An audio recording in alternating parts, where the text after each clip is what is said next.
Welcome back to the channel. Today we're having a serious intervention. We all do it.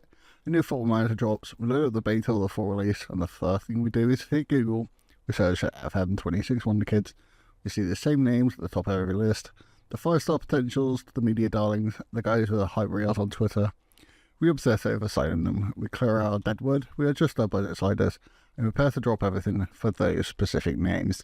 But here's the hard truth that nobody talks about in the content space.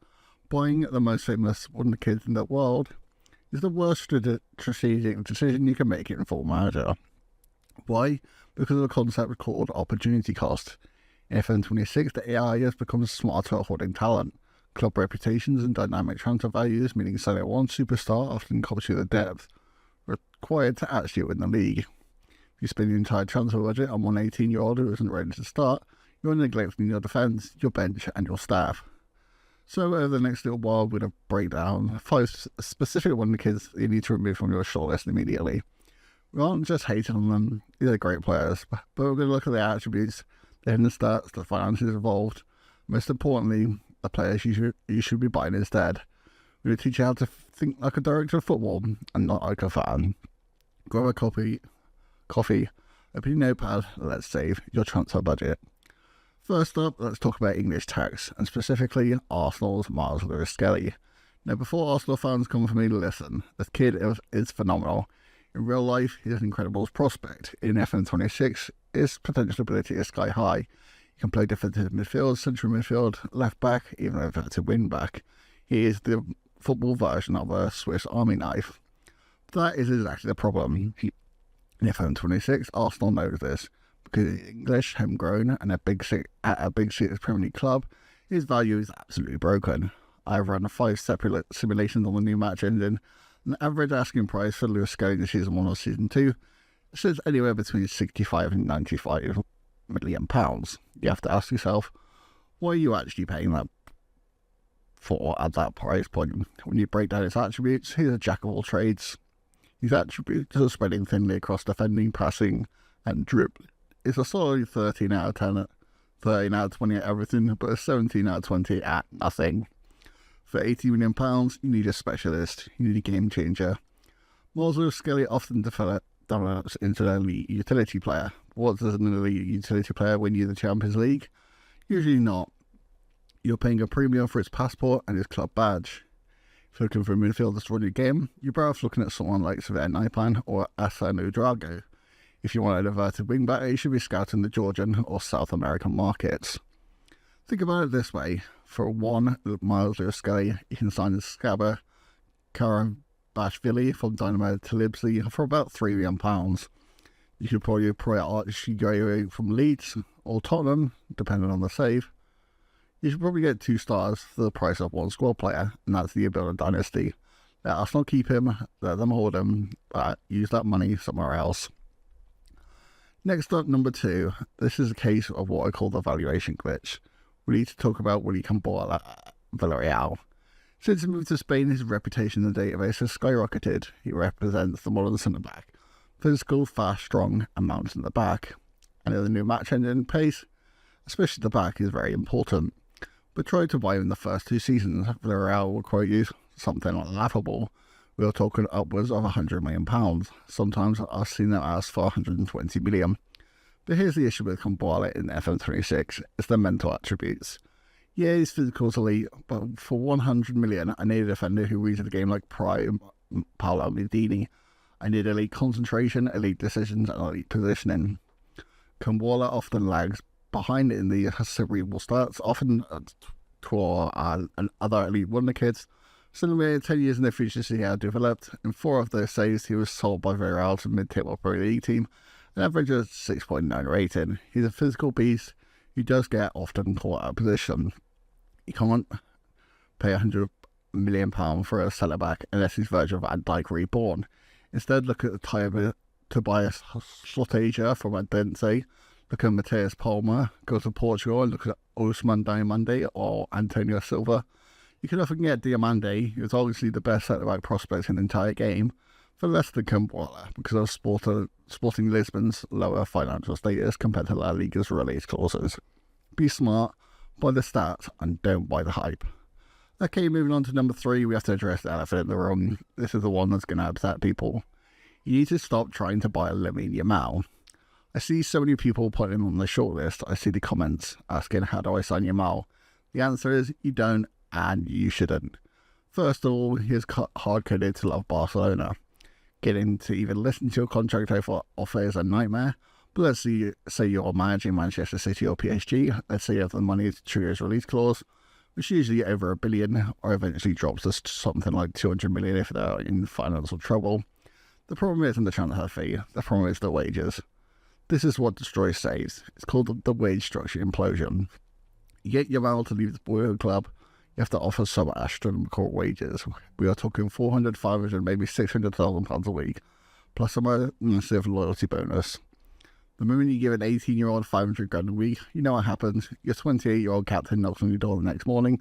Your star striker demands a new contract. Your goalkeeper wants match parity.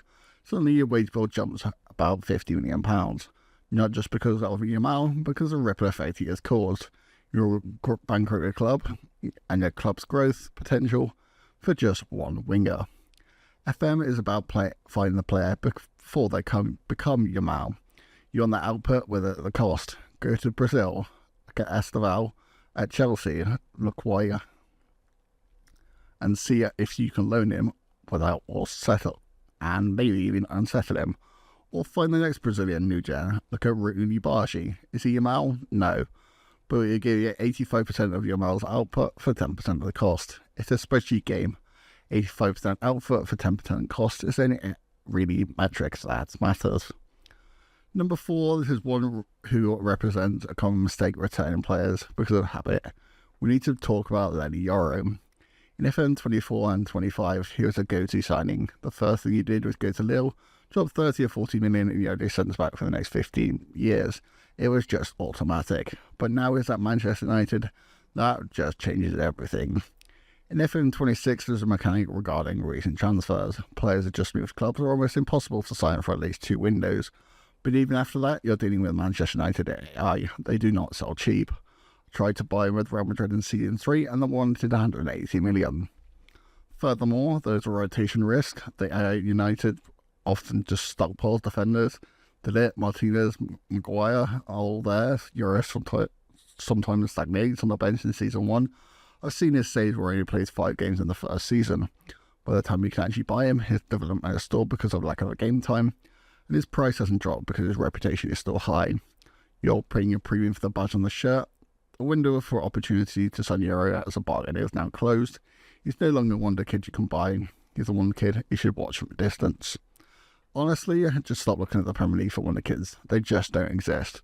Turn your scouts to Ukraine, Croatia and Serbia. Look for Luka Vujovic. The kid's a giant. He scored headers for fun and it will cost you a fraction of Euro's price. Or keep an eye on Giorgio Scalvini at Atlanta. He's expensive, but Atlanta is a selling club. Manchester United is not.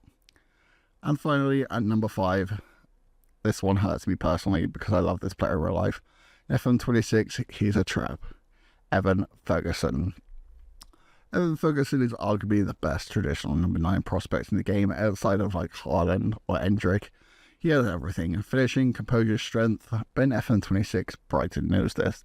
The value of him at £120 million minimum, but the price isn't a reason you should avoid him. This one is hidden attributes, specifically injury proneness and his natural fitness. I've run long-term simulations on this, and Ferguson has a tendency to struggle with his fitness consistency. When you pay a world record fee for the striker, you need them really to start 50 games this season. You need them available if you should reach that Champions League final. In my simulation, Ferguson only averaged about 25 league starts a season over 5 years. He missed key knockout games with recurrent ankle issues and hamstring pulls. And here's the thing about Football Manager, they stunt development. For one kid is injured for 3 months a year, they're missing crucial training time. Their current ability stops rising and their potential ability becomes just unreachable. Buying Ferguson is like buying a Ferrari engine and then putting it into a fragile chassis. The risk to reward ratio just isn't there. If you want to run the striker, maybe look at other different players. Previously, you'd look at Benjamin Sesko. He often has a release clause or becomes unsettled. maybe even Matthias Tell at Bayern, or save your money and buy a bridge striker. Like last year, we had Victor Gyökeres, who was in a prime, where you wait for a regen to become through your academy. Availability is the best ability. Don't blow your budget on a player who spends 3 months a year in a medical centre. So, let's just recap that. What is the philosophy here? Just because a player has 5-star potential, it doesn't mean they're really blowing your team. FM26 is a resource management game. You need to avoid the English tax at all costs. You need to avoid players who just transferred. You need to check the injury history before you sign the check. You must never ever shatter your wage structure for a teenager. If you avoid Lewis-Skelly, Kambuala, Euro, and Ferguson, you will have saved approximately £500 million in transfer fees and wages over the course of the save. Take that money, upgrade your training facilities to state-of-the-art, hire the best coaches in the world, and buy the 15-year-old Wonderkids from Colombia, Norway, and Croatia that nobody knows about yet. That's how you win. That's how you dominate. Be smart. Scout the stats, not the names. Thank you for listening. If you have got to this point, make sure you like, comment, and subscribe. And I'll see you guys later.